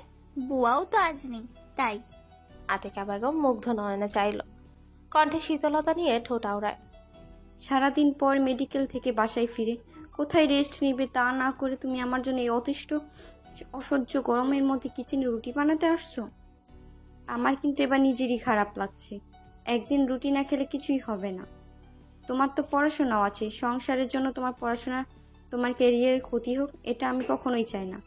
তুমি রুমে যাও, আমি করছি। তাসনিম মুখটা মলিন করে রাজভারী স্বরে বলে, আম্মু, আমি পারবো তো, বলছি। এই সামান্য কাজ করতে গিয়ে পড়াশোনা কোনো ক্ষতি হবে না, আমি বলছি তো। তাসনিমের কথা শুনে আতিকা বেগম হেসে ফেলে। তাসনিম এখন কাজটা কমপ্লিট করার আগে কিছুতেই রুমে যাবে না, তা ভালোই বুঝতে পারলেন আতিকা বেগম। তাই হয়তো কথা না বাড়িয়ে একরাশ মায়া জড়িয়ে মায়াময় স্বরেই বলে, আচ্ছা ঠিক আছে, দাও দুজনে মিলে করি, তাহলে তাড়াতাড়ি হয়ে যাবে। আমি রুটিগুলো বানিয়ে দিই, তুমি ছেঁকে নাও। অবশেষে তাসনিমের ঘাড় নাড়িয়ে হ্যাঁ সম্মতি দেয়। আতিকা বেগম রুটি বানাতে বানাতেই বলে, আমি ভেবেছি এই মাসেই ঢাকায় ফিরে যাব। তোমার সংসারটা এই কয়দিন গুছিয়ে দিয়েছি, এবার তুমি সব সুন্দর করে একাই সামলে নিতে পারবে। তাই মনে হয় এবার চলে যেতে পারবো। তোমাদের কোনো অসুবিধা হবে না তো? মুহূর্তে তাসনিমের মুখটা ফ্যাকাশে হয়ে যায়, চোখ দুটো ছলছল করতে থাকে। তাসনিম আতিকা বেগমের দিকে চেয়ে ম্লান স্বরে বলে। তাসনিম ঠোঁট উল্টে বলে, তুমি চলে যাবে আম্মু? কেন যাবে? আমি কোনো বেয়াদবি করেছি নিশ্চয়, আর হয়তো অজান্তেই তোমাকে কষ্ট দিয়ে ফেলেছি, তাই হয়তো তুমি এরকম বলছো। পাগলি মেয়ে, এসব কেন ভাবছো? আসলে আমার স্বামীর ভিটা ছাড়া অন্য কোথাও মন টিকে না। মানুষটা নেই, অথচ তার স্মৃতি পড়ে আছে বাড়িটায়, আনাচে কানাচে, প্রতিটে বাতাসে। তাই এ বাড়ি ছাড়া কোথাও থাকতে অভ্যস্ত নেই। এখানে তো তোমার ছেলে আছে, তাকে বাবার সব থেকে বড় স্মৃতি হিসেবে নিয়ে ছেলের কাছেই থেকে যাও না। তোমার ছেলে তো আমাকে সব সময় বলে, আর তোমাকে একা ওখানে থাকতে দেবে না। এতদিন কেউ ছিল না বাসায় যার সাথে গল্প করে সময় কাটাবে, এখন আমি তো আছি। তাই তুমি ফিরে যাওয়ার চিন্তা মাথা থেকে ফেলে দাও, আর আমরা সবাই মিলে ছুটিতে বাড়িতে ঘুরতে যাব। তাসনিমের এত সুন্দর আকতি নিয়ে বলা কথাগুলো আতিকা বেগম সরাসরি নাকচ করতে পারল না। তবে সরাসরি হ্যাঁ বা না কিছুই না বলে নিশ্চুপ রয়। তাসনিম ঠোঁট উল্টিয়ে বলেন, আম্মু, কিছুই বলছো না যে? এই যে দেখো, তোমার ছেলে এত রাত করে বাসায় ফেরে, এত বড় একটা ফ্ল্যাটে। আমি একলা থাকি কি করে? ভূতে আমার ভীষণ ভয়। একা থাকলে ভূত পেতের ভয় আমি ঠিক অ্যাটাক করে বসবো। হ্যাঁ, তাই আমার কথা ভেবে হলো তোমাকে থাকতে হবে। শেষের কথাগুলো অভিনয়ের সুরেই বলল তাসনিম। আতিকা বেগম ঠোঁট টিপে হাসে। তাসনিম বাচ্চাদের মতো আবদার করে বলে, এবার হ্যাঁ বলো তো আম্মু, তুমি না থাকার পর ভূতেরা এসে কিভাবে নৃত্য করে আমাকে ভয় দেখাবে, সেটা তো আমার দু চোখেতে ভাসছে, আর আমার সারা শরীর সেই ভয়ে হিম শীতল হয়ে আসছে। এখন ফটাফট বলে ফেলো তাসনিম, তোমার ভয় পাওয়ার দরকার নেই, আমি আছি তো। আমি থাকবো আল্লাহর রহমতে, আর আমি থাকতে ভূতেরা ভয় দেখাবে আমার ছেলের বউকে? নেভার। আতিকা বেগম তাসনিমের এমন অ্যাক্টিং দেখে হাসতে থাকেন। তাসনিমের কাঁধে হালকা চাপড় দিয়ে বলে, এই মেয়ে তো কথা জানে, আমি তো জানতামই না। এক নিমিষেই মনটা ভালো করে দিলি। সন্ধ্যা থেকে কেমন জানি শরীরটা ভালো লাগছিল না। শরীরের সাথে মনের সম্পর্ক ব্যাপক। মনটাও খারাপ ছিল, তবে এখন তোর কথাগুলো মনটা ভালো হয়ে গেছে। সাথে শরীরটাও বেশ ভালো লাগছে। আমার ভালো থাকার মেডিসিন তুই আর আমার ছেলে, তাই তোদেরকে ছাড়া আমি আর কোথাও যাচ্ছি না। তাসনিম আতিকা বেগমকে ফট করে জড়িয়ে ধরে, কাঁধে মাথা রাখে। খুশিতে চোখ বেয়ে এক ফোঁটা অশ্রু গড়িয়ে পড়ল। আতিকা বেগম তাসনিমের মাথায় পিঠে হাত বুলিয়ে দিতে দিতে বলেন, হ্যাঁ আমার পাগলি মেয়েটা, তোদের কথা মতো থেকে গেলাম। তবে আমারও একটা আবদার থাকলো, আমার ছোট্ট একটা ভাই বোন চাই, যাদের সাথে খেলে সময়গুলো পার করব। তাসনিম এবার একটু লজ্জা পেল। লজ্জায় ঠোঁট কামড়ে নিশ্চুপ রয়। এর মধ্যে কিছু পোড়া পোড়া গন্ধ নাকে আসতে আতিকা বেগম নাক টেনে নিয়ে বলে, এই রে, রুটিটা গেল পুড়ে। তাসনিম দ্রুত জিহ্বায় কামড় দেয়। আতিকা বেগম চুলাটা দ্রুত অফ করে দেয়। রুটির এক পিঠ একদম পুড়ে গেছে। এই দেখে আতিকা বেগম শব্দ করে হেসে ফেলে। সাথে তাসনিমও এক হাতে মাথা চুলকে হাসতে থাকে। তাসনিমের কপালে আটা লেগে যায়। এটা নজরে আসতে আতিকা বেগম নিজের শাড়ির আঁচল দিয়ে তাসনিমের কপাল থেকে মুছে দেন তা। রাত 11টা বাজতে চলেছে। তাসনিম ড্রয়িং রুমের সোফায় হেলান দিয়ে বসে আছে। সোফার সাথে হাত ঠেকিয়ে হাতের উপর মাথাটা রেখে ঝিমোচ্ছে। একটু আগে আতিকা বেগমকে এক প্রকার জোর করে বলে কয়ে খাবার খেতে রাজি করিয়েছে। ছেলে বৌমা ছাড়া একা একা সহজেই খেতে রাজি ছিলেন না। তাসনিম আলিফকে ফোন দিয়ে আতিকা বেগমের সাথে কথা বলিয়ে দেয়। আলিফও ফোনে মাকে খাবার খেয়ে ওষুধ নিতে বলে। আলিফ তাসনিমকেও খাবার খেয়ে নিতে বলেছিল, তবে তাসনিম এখনো না খেয়ে আলিফের জন্যই ওয়েট করছে। কলিং বেলের শব্দ হয়, তাসনিম ধরফরিয়ে ওঠে। কেবলই চোখটা লেগে গিয়েছিল। অতঃপর তাসনিম উঠে দরজাটা খুলে দেয়। দরজা খুলে আলিফকে দেখে ঘুমো ঘুমো চোখে মৃদু হাসে। আলিফ এক হাতে টাইয়ের নাটটা ঢিল করতে করতে দু কদম এগিয়ে আসে। তাসনিম বড় করে হামি দেয়। এটা দেখে আলিফ কিঞ্চিত হাসে। এক হাতে তাসনিমের কোমর পেঁচিয়ে ধরে, অন্য হাত দিয়ে দরজাটা লক করে শান্ত গলায় বলে, এত দেরি হলো আপনার? আম্মু একটু আগেই ঘুমিয়ে পড়েছে। আমি আম্মুর রুমেই ছিলাম। হ্যাঁ, আমি নিজেই মেডিসিন দিয়েছিলাম। রুমে চলুন, ফ্রেশ হয়ে নিয়ে খাবার খাবেন। আপনাকে ক্লান্ত দেখাচ্ছে। আলিফ তাসনিমের কপালে প্রগাঢ় চুমু খেয়ে বলে। তাসনিম আলিফের শার্টের বোতাম খুলতে খুলতে বলে, ক্ষুধা পেয়েছে প্রচন্ড, সো ফার্স্ট ফ্রেশ হয়ে নিন, খাবার খাবো। এভাবে দাঁড়িয়ে সময় লস করছেন, এটাও কিন্তু ঠিক নয়। ক্ষুধার সাথে সাথে প্রচন্ড ঘুমও পাচ্ছে কিন্তু। আলিফ হেসে বলল। তাসনিমের ঠোঁটে কিস করে আর চোখ বন্ধ করে শ্বাস টেনে নিয়ে বলে, একটু সময় নিয়ে আলিফ ফের বলল, আপনার পোশাক বেডের উপর রাখা আছে, আপনি ফ্রেশ হয়ে আসেন, আমি ততক্ষণে খাবার রেডি করি। কয়েকদিন পর লিয়া জারিফের বিয়ের ডেট ফিক্সড হয়েছে, তবে এখনো 20 দিনের মতো বাকি আছে। লিয়ার ছোট্ট চাচু ছুটি নিয়ে আসবে। এদিকে নীলের বাবাও ছুটিতে আসতে পারবে। সবার দিক বিবেচনা করে সামনের মাসের দিন ঠিক করা হয়েছে। লিয়ার অরিন ভার্সিটি এসেছে, করিডর দিয়ে যাচ্ছে। এমন সময় পুরুষালী কণ্ঠস্বর আসে, কেমন আছো তোমরা? দুজনেই ঘাড় ঘুরিয়ে ফারহানকে দেখতে পায়। অরিন তো মহা খুশি, স্যার আজ নিজে থেকে কথা বলছে। লিয়া অবাক হয় না, কারণ এর আগে অরিন স্যারকে দেখে এটা সেটা গল্প জুড়ে দেয়, তাই সেই হিসেবে স্যার নিজে থেকে কথা বলতেই পারে। সালাম দিয়ে লিয়া মৃদু স্বরে বলে, আলহামদুলিল্লাহ ভালো। স্যার আপনি কেমন আছেন? আমি আলহামদুলিল্লাহ ভালো আছি। তা তোমাদের সাথে কিছু কথা ছিল, মানে এভাবে নয়, লাঞ্চে যদি ক্যান্টিনে আসতে তাহলে ভালো হতো। লিয়া ভাবল, কি কথা থাকতে পারে, তবে তোমাদের যেহেতু বলল তার মানে? লিয়া ভেবেও কিছু মেলাতে পারলো না।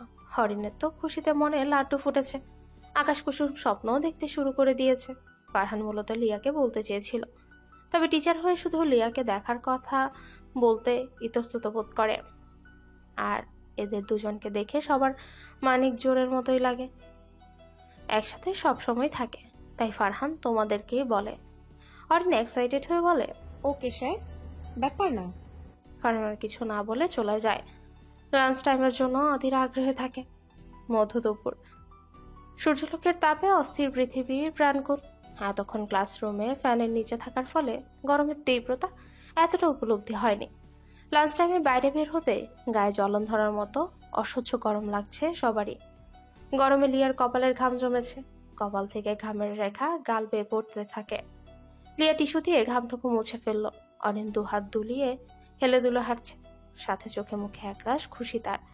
তেমনি উৎফুল্ল কণ্ঠে বলল, এই লিয়া, বলতো স্যার আমাদেরকে কি জন্য দেখা করতে বলেছে? স্যার কি বলতে পারে, গেস কর তো। লিয়া হাঁটার গতি স্লো করে, অরিনের দিকে এক পলক চায়, নির্লিপ্ত ভঙ্গিতে বলে, I can't guess about this. Arin ঠোঁট উল্টায়, মুখটা শুকনো করে। কিছু বলবে এমন সময় পুরুষালী মোটা কণ্ঠস্বর আসে। লিয়া অরিন দুজনের কপালে কুঁচকে যায়। লিয়া ছোট্ট করে বলে, হ্যাঁ। লোকটা ফের বলল, গবেষণাগারের একজন কর্মচারীকে দিয়ে লিয়াদেরকে বলতে পাঠায় ফারহান 3-4টা ছেলে মেয়ে একসাথে দাঁড়িয়েছিল। সেখানে লিয়া অরিনের খোঁজ করতেই ওখান থেকে একটা মেয়ে আঙ্গুল দিয়ে ইশারা করে দেখিয়ে দেয়। অতঃপর লোকটা লিয়াকে জিজ্ঞাসা করে। কথাটা বলে লোকটা হনহন করে চলে যায়। লিয়া আর অরিন ফারহানের রুমের দিকে যেতে থাকে। ফারহানের কক্ষের সামনেই দাঁড়িয়ে দুজন কার্টিসি মেনটেন করে। নম্র স্বরে অরিন বলে, স্যার আসতে পারি? ফারহান ওর চেয়ারে গায়ে লিয়ে বসেছিল, এক হাতে কপাল চেপে ধরে কিছু ভাবছিল। এমন সময় মেয়েলি গলার স্বর শুনে মাথাটা কিঞ্চিত তুলে যায়। খানিকটা দূরত্বে সামনাসামনি দরজা হওয়ায় স্পষ্ট অরিন লিয়াকে দেখতে পায় সে। হালকা কেশে স্বাভাবিকভাবেই বলে ফারহান, শিওর, আসো। লিয়া অরিন দুজনে এগিয়ে যায়। ফারহান সোজা হয়ে বসে, দুহাত ভাঁজ করে টেবিলের উপর রাখে। অরিন লিয়া টেবিলের সামনে চেয়ার রাখা, চেয়ারের কাছাকাছি দাঁড়ায়। অরিন গমগমে স্বরে বলে, স্যার, আপনি তো লাঞ্চ আওয়ারে ক্যান্টিনে দেখা করার কথা বলেছিলেন। আমরা তো এখন ক্যান্টিনেই যাচ্ছিলাম, হঠাৎ এখন এখানে ডেকে পাঠালেন? ফারহান একটু অপ্রস্তুত হলো, নড়ে চড়ে বসে, গলা খাকারি দিয়ে বলে, আসলে আমার হঠাৎ করে একটা কাজ পড়ে গিয়েছে, আমাকে একটু পরেই বাইরে যেতে হবে। আর তোমাদের বলে ফেলেছিলাম তোমরা নিশ্চয়ই ওয়েট করবে, সেই কথা ভেবেই এখন তোমাদেরকে এখানে ডাকা। লিয়া ভ্রুযুগল কুচকে নিশ্চুপ রয়। অরিন স্মিত হাসে, ফের ঠোঁট আওড়ায়, ব্যাপার না স্যার। ফারহান কাঠের টেবিলের সামনে থাকা ড্রয়ারটা এক হাতে খুলে সেখান থেকে একসাথে অ্যাড করা কয়েকটা পেপার বের করে। টেবিলের উপর রেখে এক হাতে পাতাগুলো উল্টাতে উল্টাতে বলে, অরিন, সেদিন বলেছিলে তোমার নাকি চ্যাপ্টারে প্রবলেম আছে। আমার কাছে এটার নোট ছিল, তাই ভাবলাম তোমার কাজে লাগবে, হয়তো এটা রাখতে পারো। আশা করি সামান্যতম হলেও কাজে দিবে। অরিনের চোখ ছানা বড়া হওয়ার ন্যায় হয়েছে। অরিন ভাবে, বাবা, স্যার আমার বলা কথাগুলো মনে রেখেছে, সেই জন্য আবার নোটও দিচ্ছে। এত এত ব্যবস্থা, সবকিছুর মধ্যেও স্যার আমার কথাটা মনে রেখেছে। শুধুই কি এমনি এমনি, নাকি ডাল মে কুছ কালা হয়? আমার মতো সামথিং সামথিং নয় তো? অরিন ভাবুক ভঙ্গিতেই সব ভাবতে থাকে। লিয়া বিস্মিত হয়ে ভাবছে, স্যার তখন দেখা করার কথা বলার কারণ কি তবে এটাই ছিল? তবে কেন যেন বিশ্বাস হচ্ছে না। শুধু নোট দেওয়ার হলে তো স্যার তখনই সরাসরি বলতে পারতো, ব্রেক আওয়ারের নোট নিতে এসো। যাকে যা হওয়ার হোক, ব্রেনে চাপ দিয়ে এসব ভাবার কোনো মানেই হয় না। এসব মনে মনে ভেবে মাথা ঝাড়ে লিয়া। অরিনের দিকে সরু চাহনিতে চাইল। অরিনের চোখ মুখ খুশিতে চকচক করছে। লিয়া মনে মনে আওড়ায়, স্যারের সাথে কথা বলার অজুহাতে যেখানে সেখানে দেখা হলেই এই প্রবলেম ওই প্রবলেম, এই বিষয়টা বুঝতে পারছি না। হেন তেন প্রবলেমের কথা বলতো এই অরিন। আর কিছু হোক বা না হোক, না চাইতে ফ্রিতে ভালো ভালো নোট পেয়ে যাচ্ছে অরিন। এটা ভেবে লিয়া আড়ালে মুচকে হাসে। অরিন নিজেকে ধাতস্থ করে, ছোট্ট করে শ্বাস টেনে উচ্ছ্বাসিত গলায় বলে, thank you sir, thank you very much. Farhan বিনিময়ে অমায়িক হাসে। লিয়া তৎক্ষণাৎ মৃদু স্বরে বলে, সেইবার আমরা আসি তাহলে। ওকে। লিয়া সালাম দিয়ে প্রস্থান করতে থাকে। অরিন বিরক্তিকর শ্বাস ফেলে। লিয়ার পিছু পিছু পা বাড়ায়। দুই মানবীর যাওয়ার দিকে এক নজর তাকে দীর্ঘশ্বাস ফেললো ফারহান। অতঃপর টেবিলের উপরে থাকা পেপার ওয়েটটা এক হাতে ঘোরাতে থাকে। ফারহান তখন হুট করে লাঞ্চে দেখা করার কথা বলে ফেলে। পরক্ষণে ঠান্ডা মস্তিষ্কে অনেক ভেবেচিন্তে সিদ্ধান্ত নেয়, এভাবে লিয়াকে প্রপোজ করা মোটেই ঠিক হবে না। যদিও এখন আধুনিক যুগ, সবাই সরাসরি সামনাসামনি মনের অভিব্যক্তি প্রকাশ করে ফেলে, তবে টিচার হয়ে স্টুডেন্টকে এভাবে বলা ভালো দেখায় না। আর মেয়েটাকে দেখে আর 5টা মেয়ের থেকে আলাদাই মনে হয়। বর্তমান সময়ের সাথে আধুনিকতার নামে বেহায়াপনা উগ্রভাবে চলাচল করে না সে। মেয়েটা চালচলনে বেশভূষায় বেশ মার্জিত। কথাবার্তায়ও তার যথেষ্ট আলাদা প্রকাশ পায়। মোট কথা, হাইলি পার্সোনালিটি, স্ট্রং ক্যারেক্টার সম্পন্ন একটা মেয়ে। তাকে এইভাবে প্রপোজ করলে বিষয়টার নেতিবাচক প্রভাব পড়তে পারে। তাই ফারহান ভেবেচিন্তে মত বদলায়। ভাবে কয়েকদিন পর বাড়ি যাবে, বাড়িতে বলে তারপর ফ্যামিলির মাধ্যমে এই প্রস্তাব রাখবে। আর তখন যেহেতু দেখা করার কথা বলে ফেলেছিল, তাই বিষয়টা ম্যানেজ করতেই অরিনকে নোটের কথা বলে। যেহেতু অরিন এর আগে কথা বলার সময় পড়াশোনার বিভিন্ন প্রবলেমের কথা বলেছে, অরিন লিয়ার সাথে দরজা অবধি আসার আগে ফিসফিসিয়ে দাঁত কিরমিরিয়ে বলে, এই লিয়া, এখানে তো ফ্যানের বাতাসে নিচেই ছিলি, এই গরমে বাইরে থাকার চেয়ে শতগুণ বেটার ছিল নাকি? তোর তো সহ্য হলো না, অমনি আসি মুখে শুধু একটা শব্দ তোর, স্যারের সাথে একটু গল্প জুড়তে পারতাম। ধ্যাত, ভাল লাগে না। লিয়া নির্লিপ্ত ভঙ্গিতেই আছে। অরিনের কথা এক কান দিয়ে ঢুকি অন্য কান দিয়ে বের করে দিচ্ছে। এই মেয়ে এখন ভাঙা ট্যাপ রেকর্ডারের মতো কিছুক্ষণ বাঁচতেই থাকবে। আর এই অসহ্য রেকর্ডারের ঘ্যান অনিচ্ছা সত্ত্বেও লিয়াকে টলারেট করতেই হবে।